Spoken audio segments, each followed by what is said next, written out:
siapa?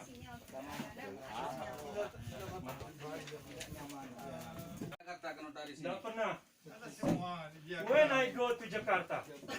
Syederalun tim gugus tugas percepatan penanganan COVID-19 Pemkab Aceh Singkil melakukan penyisiran wisatawan asing di pulau-pulau terpencil dalam gugusan Kepulauan Banyak.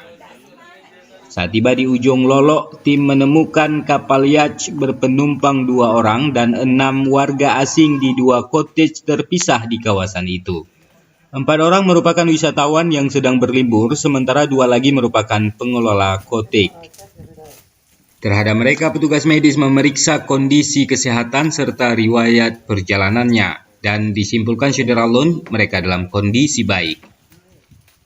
Sementara Kepala Dinas Pariwisata Pemuda dan Olahraga Aceh Singkil, Edi Hartono, mempersilahkan wisatawan untuk sementara waktu meninggalkan Aceh Singkil. Edi mengaku kebijakan ini cukup berat namun terpaksa diberlakukan dalam upaya mencegah penyebaran virus corona.